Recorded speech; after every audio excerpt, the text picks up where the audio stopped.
Sundays are always meant for chilling. അങ്ങനെയാണ് അതിൻ്റെ ഒരു ഇരിപ്പ് വശമെങ്കിലും കുറേ നാൾ കൂടിയാണ് കേട്ടോ ഞങ്ങൾക്ക് എല്ലാവർക്കും ഒരു എൻറ്റയർ സൺഡേ ഫ്രീ ആയിട്ട് കിട്ടുന്നത്. ഇന്നിപ്പം ഈ ഒരു സൺഡേക്ക് ഒരു പ്രത്യേകത ഉണ്ട് കേട്ടോ. ഫ്രം ദി വെരി ബിഗിനിങ് ഇപ്പോൾ 2 ഇയേഴ്സായിട്ട് ഞങ്ങൾ 4 പേരുമാണ് കേട്ടോ റൂംമേറ്റ്സ്. ഞങ്ങളുടെ കൂട്ടത്തിലുള്ള ഈ കുട്ടിയാണ് മിന്ന. ഒരു 3 months ബാക്ക് ഞങ്ങളുടെ അടുത്തുനിന്ന് മൂവ് ചെയ്ത് പോയിട്ടുണ്ടായിരുന്നു. ആൾക്ക് വേറൊരു പ്രൊവിൻസിലെ ജോബൊക്കെ സെറ്റിലായി ഇപ്പോൾ ആൾ അവിടെയാണ്. പക്ഷെ ഞങ്ങളെ മിസ് ചെയ്യുന്നതുകൊണ്ടായിരിക്കാം എല്ലാ മാസത്തിലും ആളിവിടെ ഒരു വിസിറ്റ് നടത്തും കേട്ടോ. അപ്പോൾ അങ്ങനെ വരുന്ന ദിവസങ്ങളൊക്കെ ഞങ്ങൾക്ക് സ്പെഷ്യലാണ്.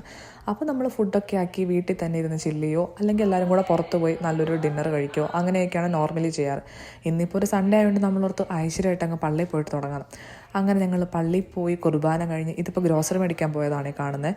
വൈകുന്നേരം ഫുഡ് ഉണ്ടാക്കാനുള്ള എല്ലാ സാധന സാമഗ്രികളും മേടിച്ച് ഞങ്ങൾ വീട്ടിലെത്തി. ഇന്ന് സ്പെഷ്യൽ എന്ന് പറയുന്നത് പർദീസ ചിക്കൻ, മന്തി റൈസ്, പിന്നെ ഒരു ഡെസേർട്ട്. അതാണ് പ്രതീക്ഷിക്കുന്നത്. അങ്ങനെ പർദീസ ചിക്കനുള്ള മസാലയൊക്കെ റെഡിയായി. മന്തി റൈസാണ് ഞങ്ങൾ ഉദ്ദേശിച്ചത്, പക്ഷെ വെച്ച് വന്നപ്പോഴത്തേക്കും അത് ഏകദേശം ഒരു ബിരിയാണിയായി. പക്ഷെ എന്നാലും കൊള്ളായിരുന്നു. ഇവിടെ എന്ത് പരിപാടി ഉണ്ടായാലും ഞങ്ങളുടെ കൂട്ടത്തിൽ പ്രധാന ഷെഫാണ് കേട്ടോ വിസ്മയ. ആളുണ്ടാക്കുന്നതിനൊക്കെ അപാര ടേസ്റ്റുമാണ്. ഞങ്ങളെല്ലാം സൈഡിൽ കൂടെ ഹെൽപ്പ് ചെയ്യാൻ നിൽക്കും, എങ്കിലും ആളാണ് മെയിൻ. അങ്ങനെ കുറേ നേരത്തെ പരിശ്രമത്തിന് ശേഷം ഫൈനലി പർദീസ ചിക്കൻ, റൈസ്, മയോ എല്ലാം റെഡി ആയിട്ടുണ്ട്. പിന്നെ ഞങ്ങൾ പെട്ടെന്നൊരു പ്രോൺസ് ഫ്രൈയും കൂടി അങ്ങ് തട്ടിക്കൂട്ടി കഴിക്കാനിരുന്നു കേട്ടോ. കുറേ നാൾക്ക് ശേഷമാണ് മനസ്സും വയറും നിറഞ്ഞ് നന്നായിട്ടൊരു ഫുഡ് അടിക്കുന്നത്. പിന്നെ ഒരു ഡെസേർട്ടും ആക്കി.